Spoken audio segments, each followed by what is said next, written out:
Good day to everyone joining us, and welcome to today's X Talks webinar. Today's talk is entitled Keys to Success in Clinical Trials, a strategic guide for biotechs and startups. My name is Aisha Rashid, and I will be your X Talks host for today. Today's webinar will run for approximately 60 minutes. This presentation includes a Q&A session with our speakers.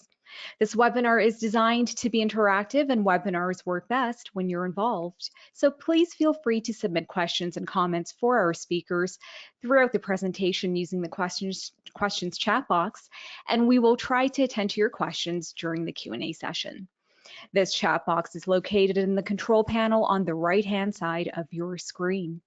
If you require any assistance, please contact me at any time by sending a message using this chat panel. I'd also like to welcome our attendees viewing this presentation from our LinkedIn Live event, and I do encourage you to submit questions as well via the comments tab there. At this time, all participants are in listen-only mode. Please note that this event will be recorded and made available for streaming to those registered on xtalks.com. At this point, I'd like to thank Clario, who developed the content for this presentation. Clario is a leading provider of endpoint data solutions to the clinical trials industry, generating high-quality clinical evidence for life sciences companies. Clario offers comprehensive evidence generation solutions that combine medical imaging, eCOA, precision motion, cardiac, and respiratory endpoints. For more than 50 years, Clario has delivered deep scientific expertise and broad endpoint technologies to help transform lives around the world. Clario's endpoint data solutions have been deployed over 26,000 times to support clinical trials in more than 100 countries. The company's global team of science, technology, and operational experts have supported over 60% of all FDA drug approvals since 2012. And now it's a pleasure for me to introduce our speakers for today's event. Dr. Todd Rudo is Executive Vice President and Chief Medical Officer at Clario, providing medical and scientific leadership across the organization. He has nearly 20 years of clinical cardiology and pharmaceutical research experience, with a career predominantly focused on drug safety. Dr. Rudo has board certifications in cardiology, cardiac electrophysiology, nuclear cardiology, adult echocardiography, and internal medicine. His team provides expert consulting to clients on scientific and regulatory strategy and ensures Clario's product portfolio is scientifically robust, generating high-quality clinical trial endpoint data. Dr. Rudo has a particular interest in applying innovative technologies to improve the scientific rigor of clinical trials while maintaining focus on the customer experience, including minimizing patient and site burden. Chris Clendening is Senior Vice President of Biotechnology Operations at Clario, focused on providing and developing enhanced delivery models for biotech clients across the organization. He has 20 years of experience working across pharmaceutical research, development, and clinical trials. He is building a comprehensive model focused on speed, efficiency, and exceptional delivery to enhance Clario's overall offering to its biotech clients. Chris's history of bringing these tools and tailor-made services to the market demonstrate Clario's continued commitment to maintaining their best-in-class offering. Chris's interest lies in bending the time cost curve across the entire clinical trial continuum while providing enhanced proactive data analytics with the highest integrity. John Orn has been working with life sciences organizations across the research and development spectrum. For the past decade, he has focused on enabling CROs and sponsors to develop execution models for delivering clinical research to patients and sites. Currently serving as Senior Vice President of Global Sales and Customer Success at Clario, John has played a pivotal role in continuing Clario's leadership position in multiple therapeutic areas and research modalities. Prior to Clario, John held senior leadership positions at Metadata Solutions, and Microsoft as well, consistently delivering growth, expanding market presence, and strengthening strategic alliances with top biopharmaceutical and CRO partners. John blends industry expertise with a deep understanding of the life sciences ecosystem.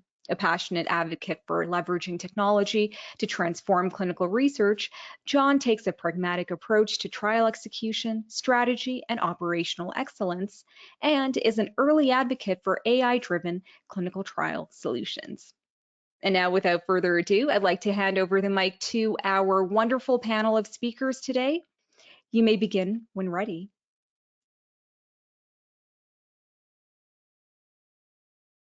Todd, you're on mute. Classic. Sorry about that. Thank you, Asha, for the kind introductions. And thank you to you, our quite sizable audience that has joined us today as well. I'm excited about this one as it's a bit different than most of the prior webinars we've done at Clario. Most commonly, we focus these educational sessions on very specific topics. So digital endpoint solutions in interstitial lung disease, GLP-1 agonist development endpoint strategies, early phase cardiac safety in non-cardiovascular drugs, just to name a few recent ones.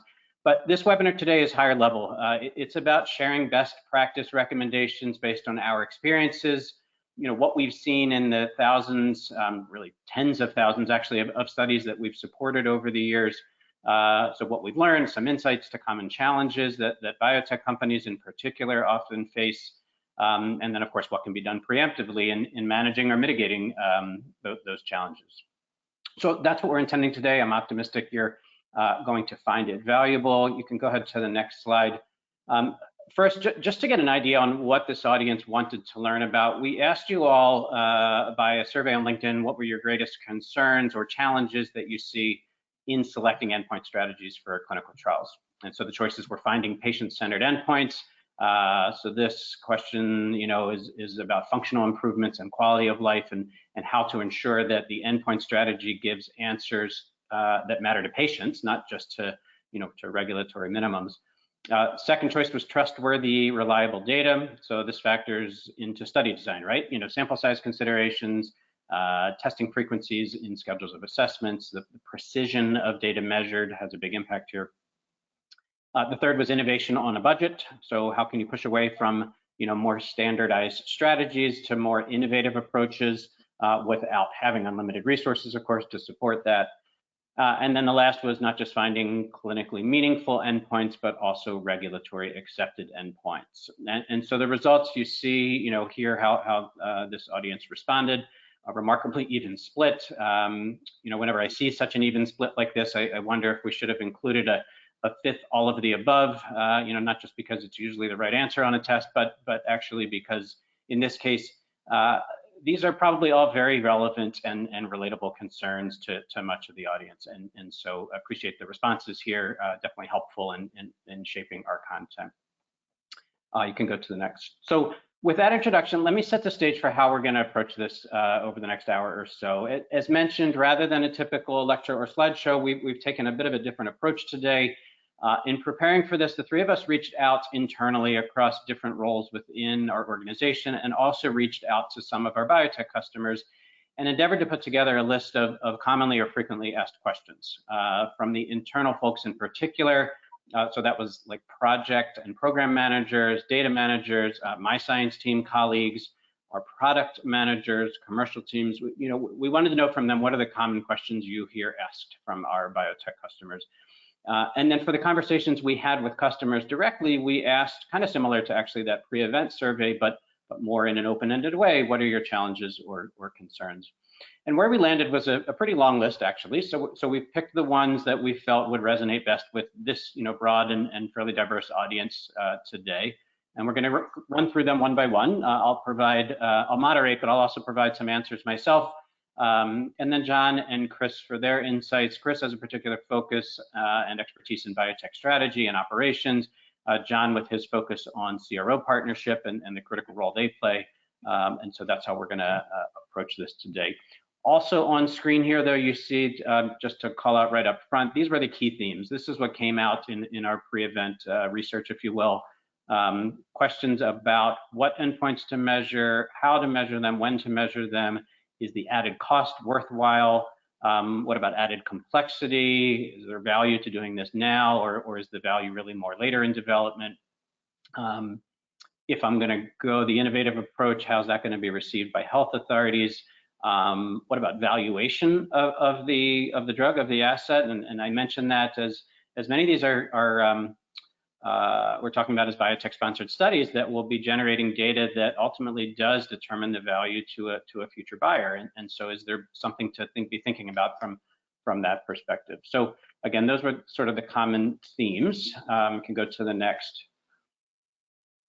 Super briefly, in case you're not already familiar, one slide here about Clario. We're a digital endpoint solutions company. We provide for the collection of and blinded independent central review of clinical trial data across the different domains that you see here. So imaging data, patient-reported and clinician-reported outcomes data, independent adjudication, digital motion and gait analysis, spirometry data or other respiratory testing for pulmonary drug efficacy as well as pulmonary safety, and then cardiovascular testing, both for safety of non-cardiovascular drugs, but also for the efficacy of cardiovascular therapy area drugs.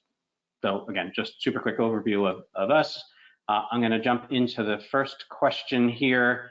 I'm going to spend, you can go to the next. I'm going to spend a bit of extra time on this one. Answers won't quite be this long, but this is probably the most complicated, or at least incorporates a lot of different considerations in this piece. So you see the question here on the screen. This is about the impact of selections made in determining an endpoint strategy. I'm going to answer a bit more broadly even than what's here, because it's not just about how you classify as primary versus secondary or exploratory.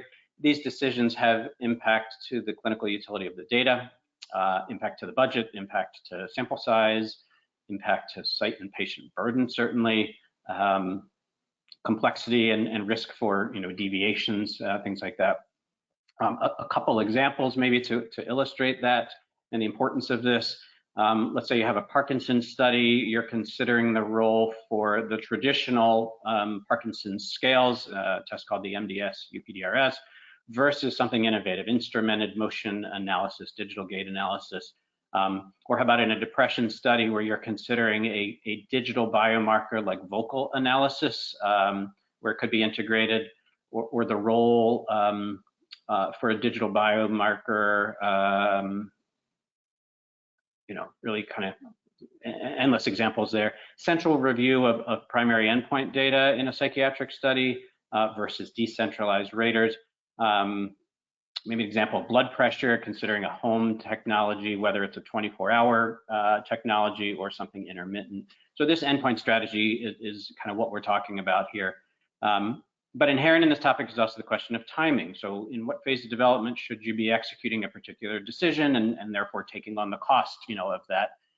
So for example, is there value in additional spend for ECG analysis in phase 1 in order to de-risk a QT effect, or value to patient-reported outcomes all the way up in phase 1 of an oncology program? Or are you better off, more classically deferring those kinds of testing to later in development? So the considerations there, early insights to safety signals, early insight to potential market differentiators, early insight to proof of concept, or proof of mechanism from an efficacy standpoint, all highly valuable. If you're looking at the long-term overall cost of development rather than purely focused on the cost of a singular study. But those budgetary constraints for that study are real and do factor in. And so, maybe back to the question on screen, I'll reiterate a few key points. First, from my personal experience, I'll say that this endpoint strategy discussion is the most important conversation to have very early on with the appropriate SMEs, subject matter experts. Whether that's your internal SMEs within your company, external consultants you're working with, a vendor, this is pivotal to get right. The impact is quite broad. There's impact to feasibility of the study, to patient burden, to cost. regulatory acceptance of your data, sample size, all of those factor in and come back to this foundational concept of your endpoint strategy. How about the role for surrogate endpoints as another related topic here? You can use an imaging finding as a decisive endpoint versus a clinical finding, for example, or using a surrogate as part of an accelerated approval strategy, and then what will be your confirmatory endpoint for that follow-up study that's required, and then maybe the design, of that study as well. I'll also comment briefly on safety endpoints. So there's a question of can you successfully refute or discharge early in development a potential risk, something that arose during preclinical testing, or a risk that's associated with your drug class, or is that baggage you're automatically going to be carrying later into development and should be thinking about implications to safety monitoring needs in later phase. And the key here is considering whether you could gain insights from your phase 1 or 2A data that will limit the cost and complexity of required monitoring when you do get to phase 3. The last piece I'll probably mention here is PRO strategy, patient-reported outcome strategy. It's another one that's classically considered valuable in the final or pivotal study, but there are insights that can be gained from early PRO inclusion. Really insights that could inform how you set up your phase 3 strategy and the probability of your PRO strategy, to be successful. Impact to quality of life, for example, can be a key market differentiator for a drug if the agency accepts the validity of that, PRO data. So there's a lot to this. It's to some degree program specific, which is why a lot of my comments there were somewhat high level.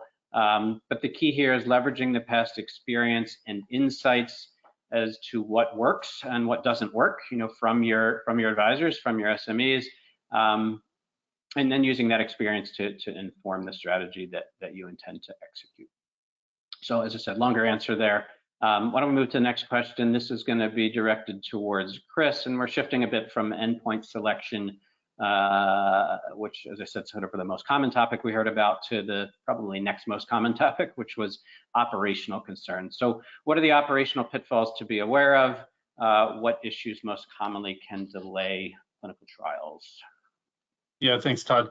So look, I'm gonna kind of pivot off of some of the things that you had as well. I think if I look at where we're seeing most of the pitfalls, operationally speaking, there's always pitfalls when it comes to logistics and supply chain and all those types of things. And I think that those are bound to happen, and most of those are relatively uncontrollable.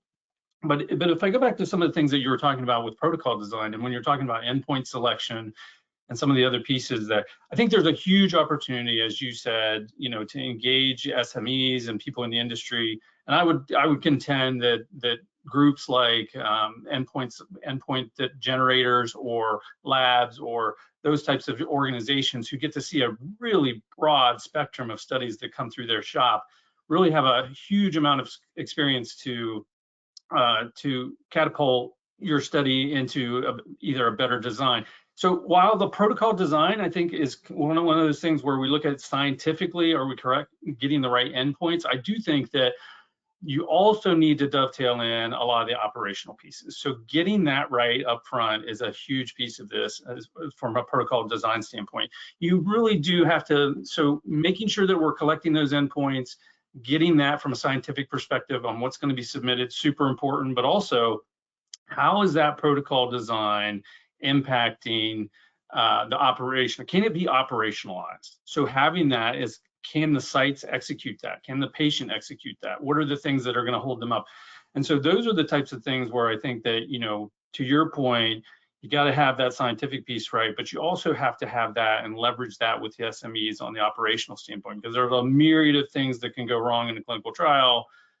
Again, most of them are not controllable, but a lot of them, if you have that upfront discussion, and we'll talk about this a little bit later about how we de-risk, a lot of those are very controllable by having that discussion up front. The other piece that I'd say secondarily is the handoff or study start. So when you think about study start, really getting all of those folks together to have that and collaborate to get the study to go from kind of this inception to, okay, this thing's really going to take off and launch. There's a whole host of things that I think that are pitfalls the biggest of all of those within that handoff and study start piece is ambiguity, right? Like who's doing what, when are they doing it, collaborating, having a defined schedule of how you're operationalizing that protocol.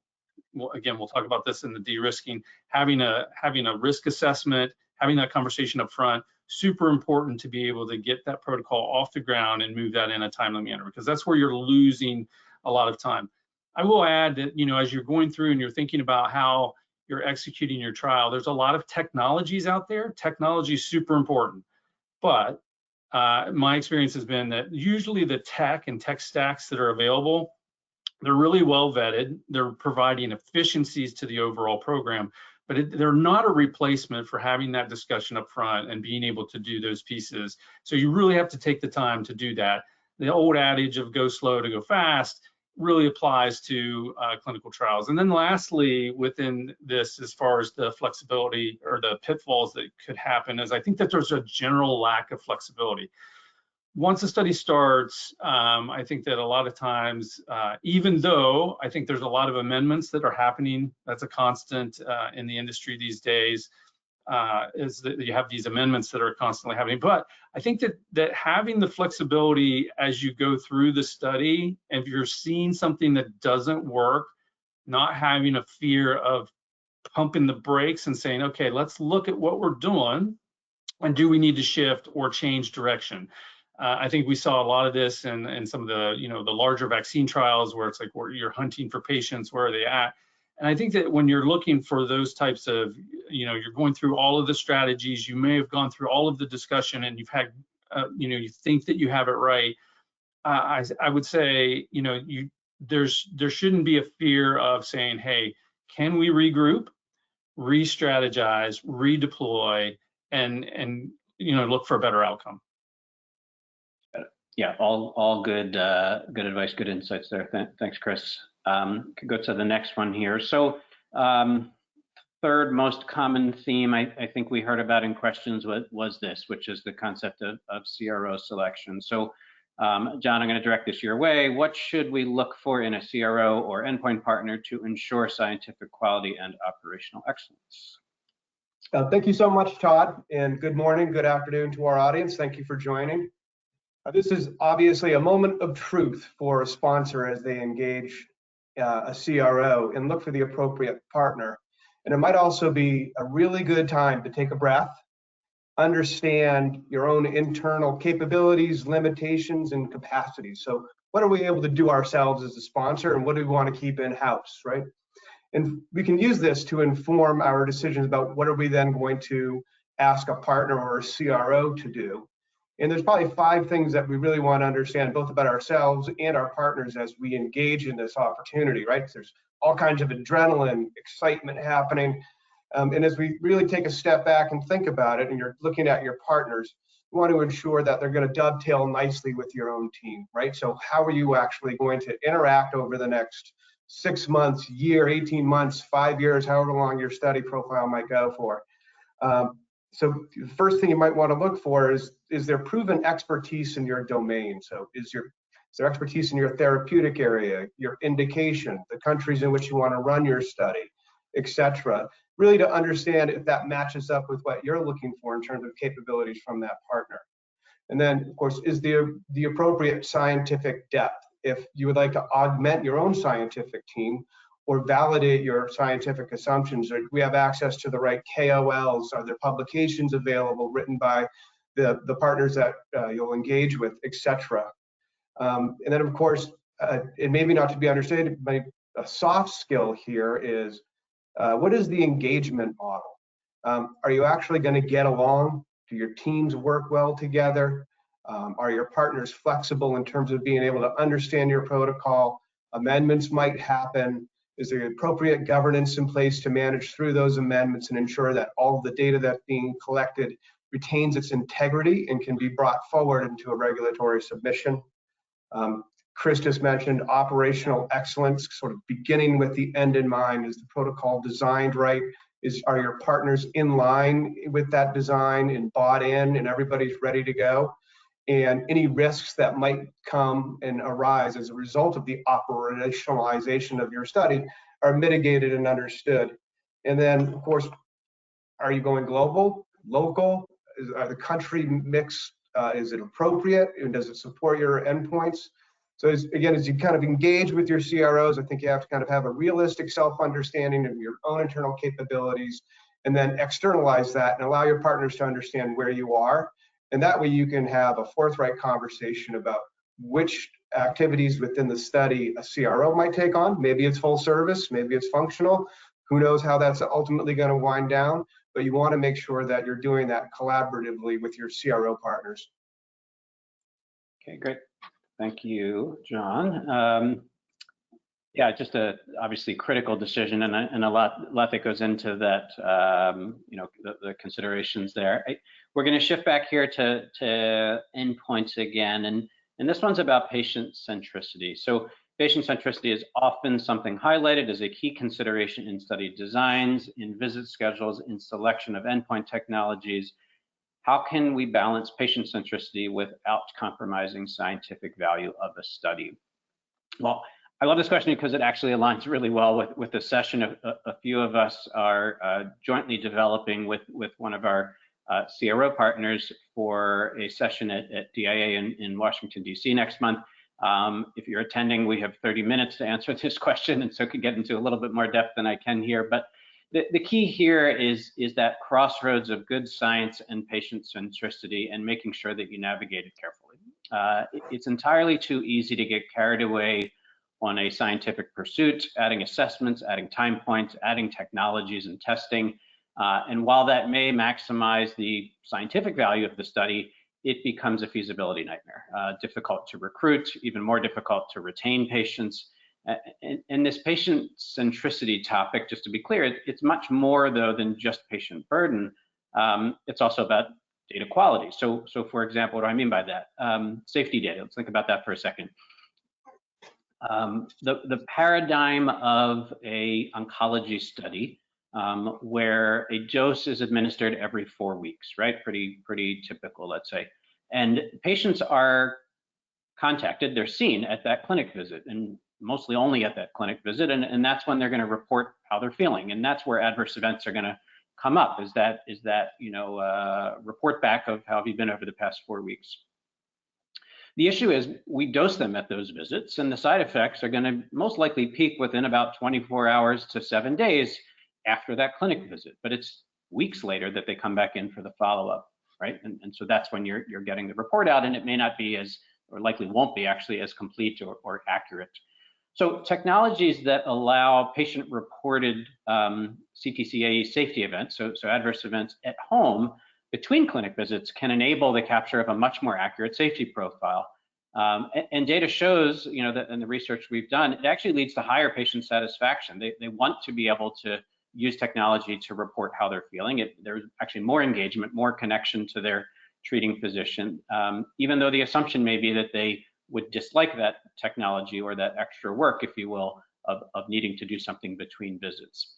Another example, blood pressure. So measuring blood pressure in the clinic, right, gives you limited data, but maybe that's sufficient depending on your program and the risk profile of your drug. Or maybe a home technology is needed. And if you're going to deploy a home solution, now we're back in this realm of you know, the crossroads of good science and patient centricity. So the solution you deploy doesn't just need to be patient friendly. It has to be validated, you know, for that use case in that population. You have to think about how you're going to capture the blood pressure data. Is it an electronic transfer and not a paper diary, hopefully? All of those, you know, have to be considered in the context or the boundaries of what's the regulatory approved use, you know, of that product, and the country lists and everything like that. The last piece I'll call out here, though, and one that's often forgotten, unfortunately, is engaging patient groups. This can be super valuable. They're quite eager to be heard. The engagement can really validate or potentially refute some basic assumptions that you're making. So that assumption I just, you know, mentioned in the oncology population of, you know, oh, it's too burdensome to give them a handheld or have them use their phone to report how they're feeling. It actually is viewed as a positive, not a negative. And if we didn't do the research to understand that or engage patient groups, we wouldn't know it. So, you know, don't forget about that piece, certainly. Next question here is going to go back to John. It's a common one, certainly, and on probably many of your minds, and that's what do I need to know about audits and inspection readiness? How does a CRO help? What about the vendor? So, John? Yeah, who doesn't love to be audited and inspected? It's such a great time.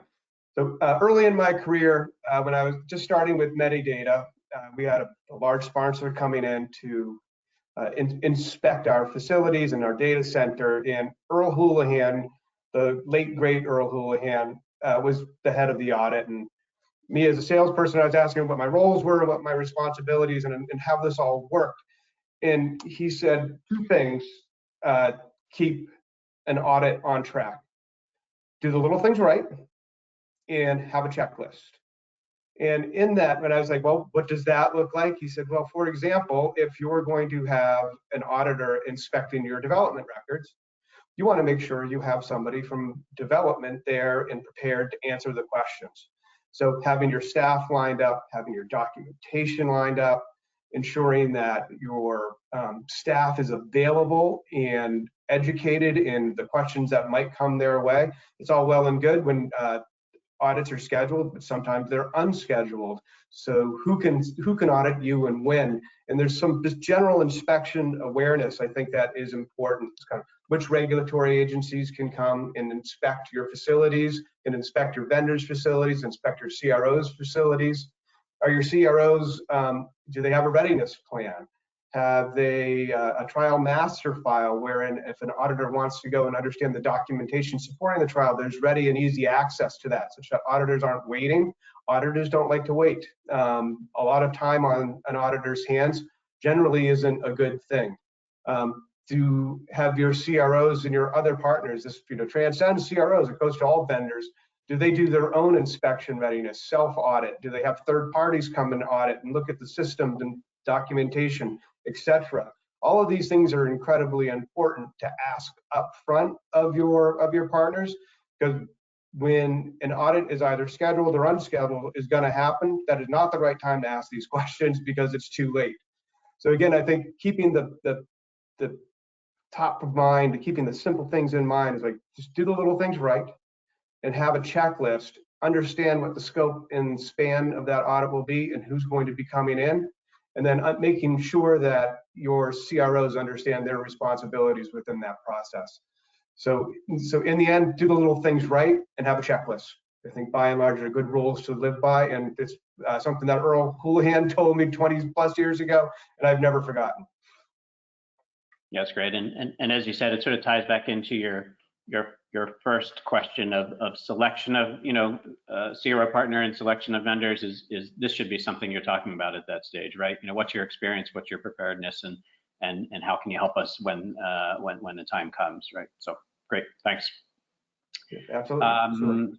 Number 6 here. So regulatory acceptance is the theme here. What are the key considerations from a regulatory perspective when formulating a development strategy? Do I really need to be thinking about the regulatory path to approval when I'm just at phase 1? So we did somewhat touch on this earlier. I won't go into quite as much depth perhaps, but the key point here is understanding the value of early engagement with regulators, whether that's written engagement or feedback, or ideally as a live meeting, super valuable approach certainly. It's key to view health authorities as your partners in drug development and not your adversaries. That's really the approach we've seen that is most successful. So if you're considering a novel endpoint strategy, let's say there's a wearable device that you want to incorporate into your program, you need to discuss with the health authority how you plan to use this, right? Are you intending the data as a standalone secondary endpoint? Are you using it in conjunction with a clinician outcome measure or an imaging measure? Will that wearable data be part of a composite endpoint perhaps, or even serve as a standalone primary?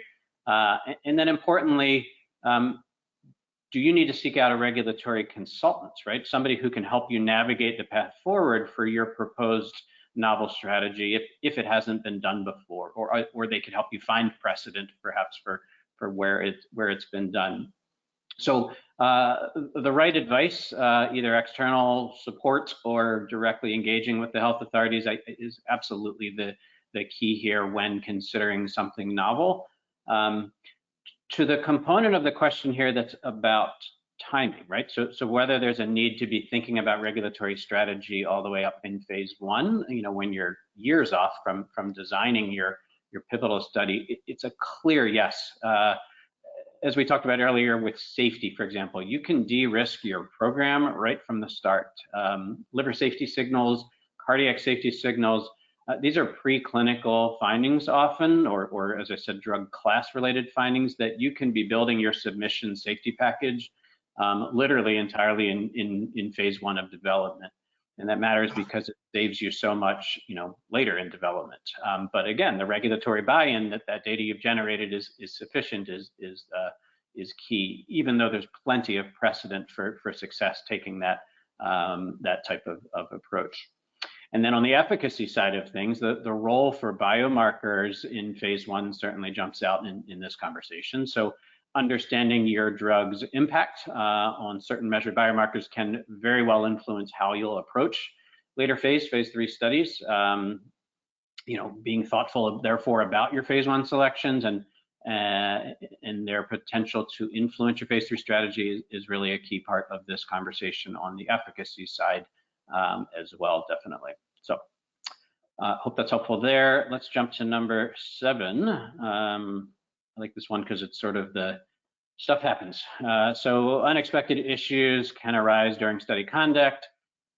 Chris, what strategies can we use to de-risk endpoint or study execution?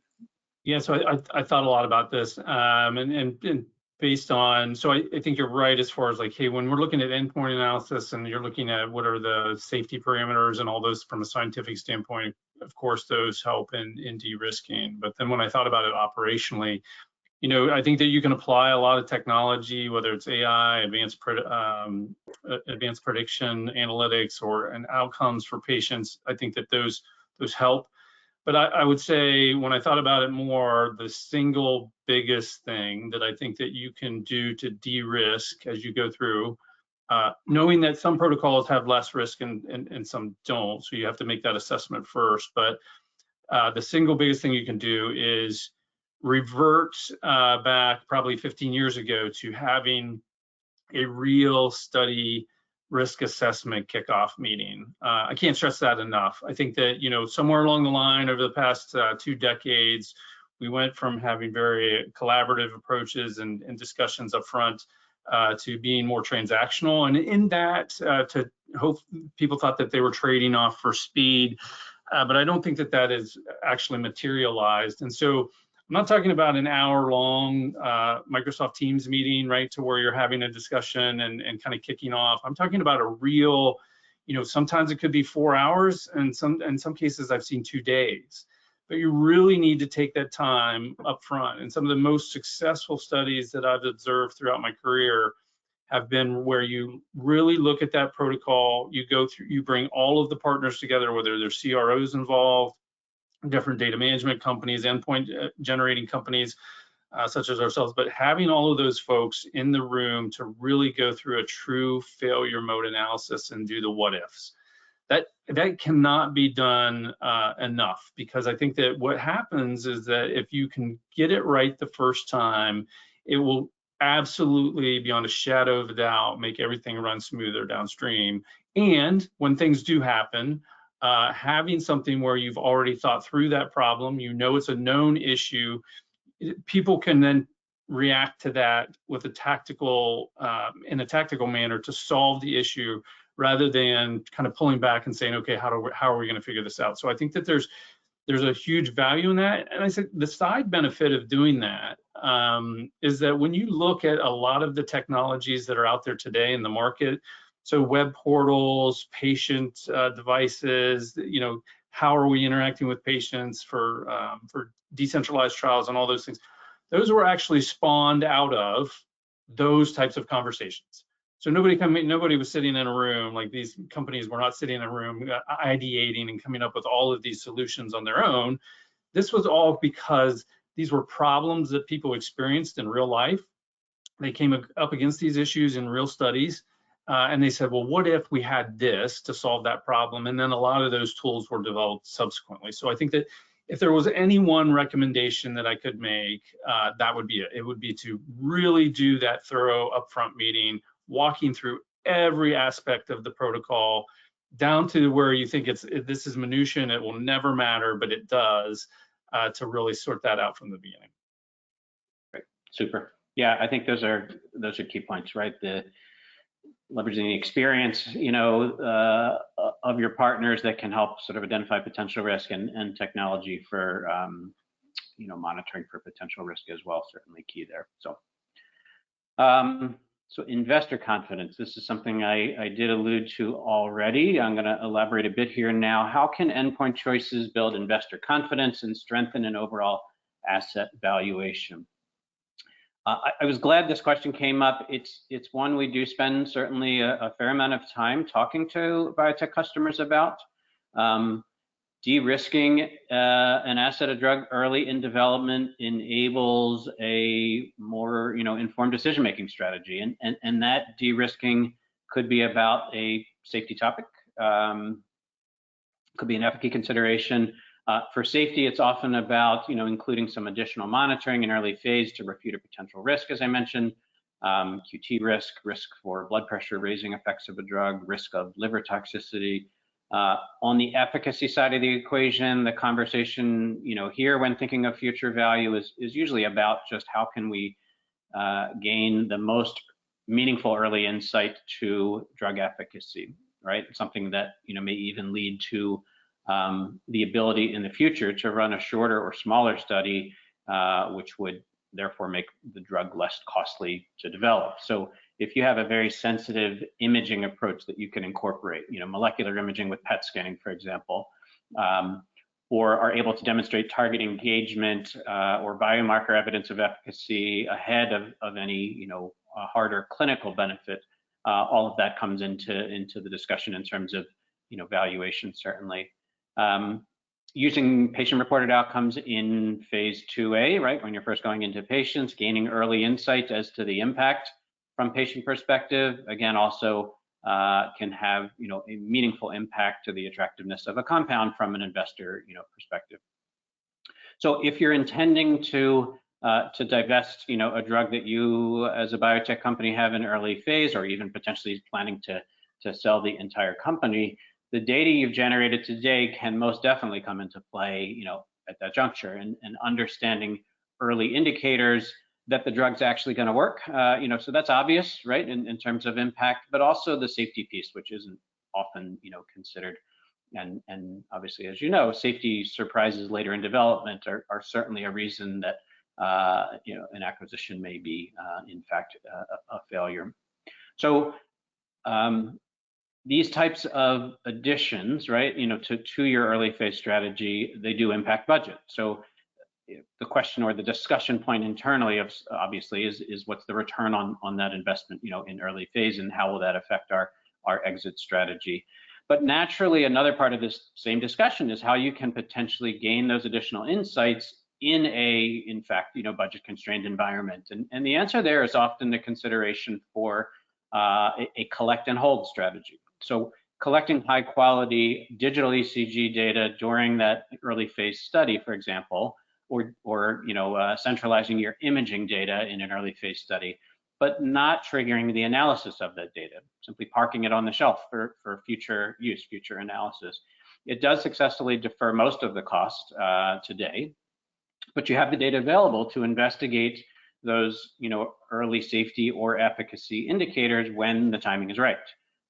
And so this question was about investor confidence and valuation. And if a buyer and future developer of the asset knows that a QT waiver, for example, is still feasible based on data that is still on the shelf, hasn't been analyzed, but could save them millions of dollars, as opposed to the scenario where you're buying a drug where that data simply was never collected. And so the only choice is a dedicated third QT study in that example, which costs several million of future development costs. So there's actually quite a bit here, even though it's not necessarily the first thing we're thinking about or talking to customers about is the monetary value of that drug. But in fact, there's a lot from an endpoint strategy that's entirely relevant to that conversation and worth talking to your vendor or CRO partner or SMEs, about certainly.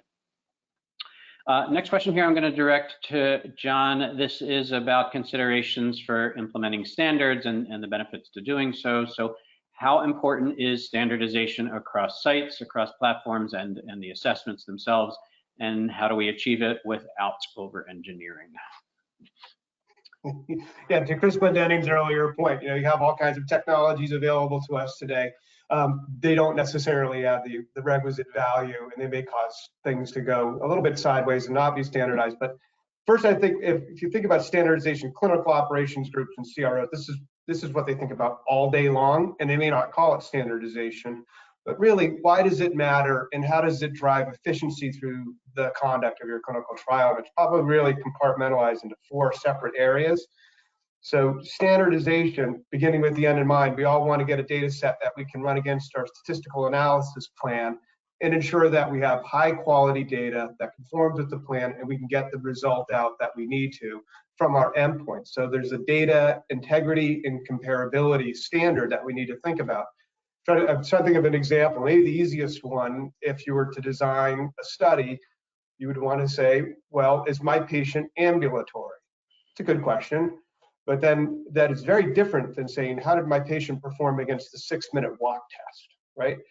One is very difficult and subjective. The second, the 6-minute walk test, is very defined and rigid. So within those 2 worlds, you want to understand, where is the standardization important, and is it going to drive an endpoint that's important to me? Because the second area where I think standardization is important is the regulatory bodies are going to come in and they're going to want to understand your data. And now, if the data is collected differently and then has to be normalized in order to run against your plan, the regulatory agencies are going to start asking questions about that. They're just going to want to understand why this ECG was collected this way, that this way on the other hand, whether this medical image was analyzed over here and it came back different over there. Why are those inconsistencies there? So to the extent you can drive a standard across all of your assessments, again, without over-engineering, the better off you're going to be when the regulatory agencies come in and start inspecting you. The third area that standards really facilitates and helps drive efficiency in the trial is just operationally. Are we collecting all the data the same way? Is our COA, or our COA, quote unquote COA assessments all the same? And are they digitized in eCOA? So when we're collecting the information, we have the ability to collect it in a standardized way upfront without having queries going back and forth to the sites, CRAs needing to do a lot of spelunking through data files and source doc to understand what's actually happening. So if we can standardize that process upfront, whether it be digitally or on paper, or how we're doing reads, how we're doing assessments of particular experiments, it's really critically important just to drive the operational efficiency of the study. And then the fourth, and perhaps it goes overlooked sometimes, is the more standardized, whether it be training, the assessment regime, the visit schedules, the easier it is on our patients and our sites to execute effectively and accurately against that trial. If it's the Wild West, when a patient walks through the door into the site, it's going to be very difficult to maintain and manage that study. The sites are going to get frustrated, patients are going to drop out. So if there's a standardized process that allows a patient to walk fluidly through a visit or the entire study, it's remarkably helpful in creating both site satisfaction and patient satisfaction. We don't want to lock it down so much that if there's a protocol deviation or a patient for whatever reason needs to miss a visit, that we can't rapidly recuperate from that and then continue to drive that study forward. So those are the 4 areas, and then of course underneath that, if there's any numbers areas we can talk about for hours on how you actually go about achieving that. But I think why it matters is really for those 4 reasons. And if you can get standards to the point where it doesn't inhibit the execution of the study, but facilitates the execution of the study and the collection of endpoint data, I think that it is a worthy investment. And again, something we should talk about way up front when we're talking to our CRO partners and any other vendor that's going to be involved in your study is, what does that standard look like? Okay, appreciate it, John. Yeah, a lot of value there from a strategic perspective if done well. Number 10, so When's the last time you joined a webinar that didn't cover AI, right? So maybe we'll jump right into this one. Next time we'll have AI, maybe build the webinar for us perhaps, or I should probably be careful what I wish for there. So how can AI be applied to help my trial run smoother, more efficiently, provide more accurate results? So super common question. As I said, AI really lends itself to its own 1-hour webinar, and there's so many different beneficial applications that we could talk about here. I suppose the focus here, though, is on efficiency and enhancing the accuracy of results. And there's tools from a data quality viewpoint, for example, that can detect and alert sites to motion artifact in an image that's been uploaded, or that a region of interest is missing on an image, right? The top of the liver in a fatty liver disease wasn't uploaded to us, or the bottom slice of the lung in an interstitial lung disease study. Data quality, I mentioned that collect and hold concept that you may be using for budgetary reasons. If you record ECG data, you have digital data now sitting on a shelf. How do you know that data is actually valuable or readable data? And AI can be used to quickly look and ensure the quality is there, that you will be able to use that data in the future without having the cost of actually paying a human to do the analysis. So there's a lot of different ways you can see benefit from that standpoint. Efficiency, AI can certainly help in doing some pre-reading, if you will, in imaging. So automatically marking regions of interest for a radiologist, tracing tumor on sequential images, all things that can accelerate turnaround time. There's more mundane tasks like sites not needing to manually redact PII on an image that they're uploading, or a document that they're uploading. So all really useful tools, certainly. But it's equally important, and why this question is here, is how can you ensure that the AI being deployed is being deployed responsibly, and what about hallucinations and bias and all of these potential risks.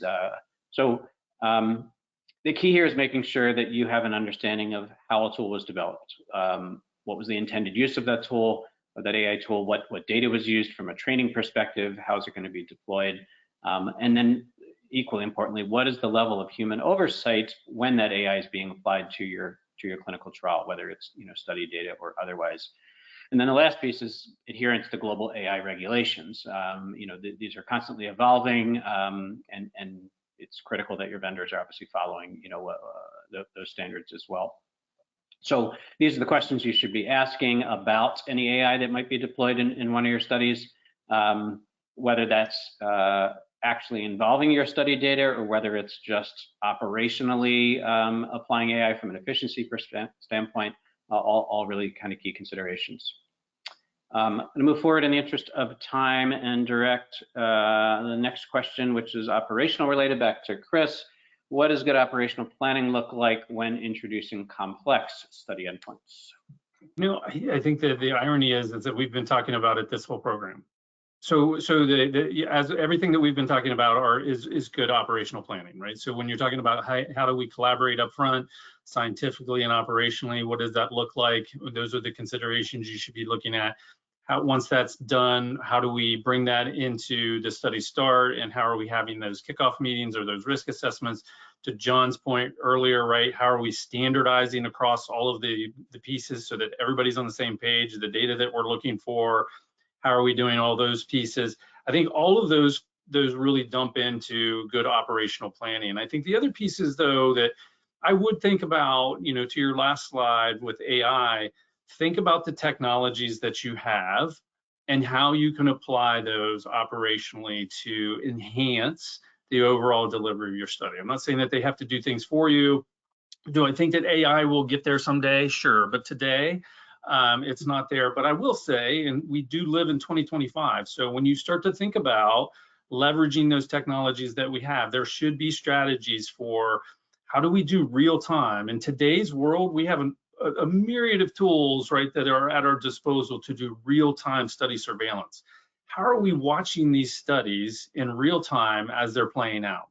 That's something that is just starting to happen. I think for smaller studies, and certainly for biotechs, that's more of how they run studies, is that they're looking at those things in real time. But how do we surveil that? Can we deploy AI to be looking at that?